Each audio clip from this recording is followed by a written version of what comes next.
CTC has identified around 18,000 known and suspected terrorists that the Biden administration let come into our country. These are individuals who, under normal circumstances, would never be allowed to enter our country because of their ties to jihadi groups like ISIS and al-Qaeda. Yet the Biden administration not only let them into the country, and in many cases facilitated their entry into the country. The director of the National Counterterrorism Center, Joe Kent, would go on calling it the nation's top threat, pointing directly to Afghan refugees let in by President Biden after the Taliban takeover, the disastrous exit. Let's bring in the director of National Intelligence, Tulsi Gabbard. And director, I think you were probably one of the only ones not shocked by that number. I was stunned by it. You know, it points to the heightened domestic threat that we face that is not often talked about or addressed, but obviously because of the recent tragedy really has come into focus on how many people have come into our country under the previous administration who have known or suspected ties to terrorists, to Islamist terrorists and jihadi groups like al-Qaeda and ISIS, and how many of those who we don't even know about, given we had tens of millions of people illegally crossing our borders over the last 4 years. President Trump has been very intent on keeping his promise to the American people to make America safe again so that people can feel safe in their homes and in their communities, identifying those who we know are either connected directly to these terrorist groups or those who have ties to them. This is what we're focused on, working with the Department of Homeland Security to identify them and deport them to prevent any further attacks here at home. I know we're throwing out about 1,000 a week. It was 600 a week, so the paces are picking up. We've gotten rid of 690,000 illegals so far in about a year. Do you know how many of the 18,000 we've tossed, caught up to, and got rid of or jailed? We are currently working very hard to make this happen. I don't have the latest number exactly, but I can tell you that this needs to happen very, very quickly. Again, I want to point back to that summer and fall of 2021 after President Biden's disastrous withdrawal from Afghanistan. You know, there were over 100,000 people who came into our country because of that disastrous withdrawal. I'll tell you, the vast majority of them were not properly vetted. They certainly were not vetted at anywhere near the standard that we require under this administration of allowing people into our country.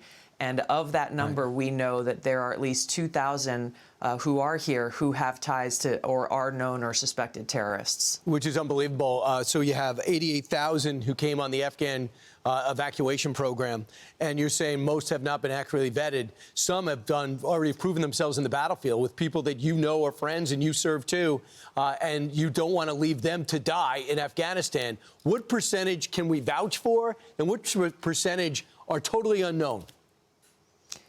Because of the very irresponsible and dangerous approach that the Biden administration took, we don't actually know the answer to that. This is why, through our National Counterterrorism Center, we are going through and working with our partners in the FBI and Department of Homeland Security in going and actually re-vetting every single one of these individuals. We've got to realize of what's happening here within the context of the greater threat that we face. We know that al-Qaeda and ISIS continue to actively plot attacks against our homeland. And so when you look at the spread of the radical Islamist ideology and their propagation of it, you look at active plots, and they're looking for people who can carry out those plots. This is why we are so intently focused on this threat that remains the greatest near and long-term threat, not only to the safety and security of the American people, but to the foundational freedoms that exist within our Constitution and Western civilization. So the gunning down of two of our National Guard members, one is clinging to life and the other one, sadly, lost her life, really resonates, I imagine, with you, because you're in the National Guard. And I was stunned by this exchange. I want you to hear Democratic Congressman Benny Thompson, who had to get to the bottom of the January 6th, whatever that was, the riots at the Capitol, describing what was the incident, he says, the incident a few weeks ago. Listen to this exchange. Madam Secretary, you and the gentleman from NCTC reference the unfortunate accident that occurred with the National Guardsman being killed. You think that was an unfortunate accident? I mean, it was a terrorist attack. Wait. look, I'll get it straight, then you can He shot our respond. National Guardsman in the head. Never got it straight. He doubled and tripled down on it. How does that resonate, not only with you as DNI, but how about you as the National Guard's person who's serving this country? Brian, it is absolutely infuriating. This is someone who is a very, very senior leader in Congress, who for a long time has led the Homeland Security Committee in Congress. And the fact that he cannot and refuses to directly identify this attack for what it was, a terrorist attack on our own soil against our National Guard men and women in this case, who are putting their lives on the line. Their direct mission was to keep the American people safe right here on our streets in Washington, D.C.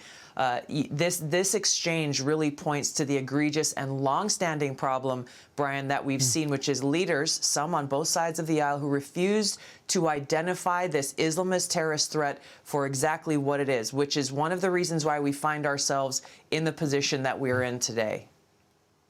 To think that was an incident and you can't say an assassination or murder is unbelievable. Director of National Intelligence, Tulsi Gabbard, thanks so much. Thanks, Brian.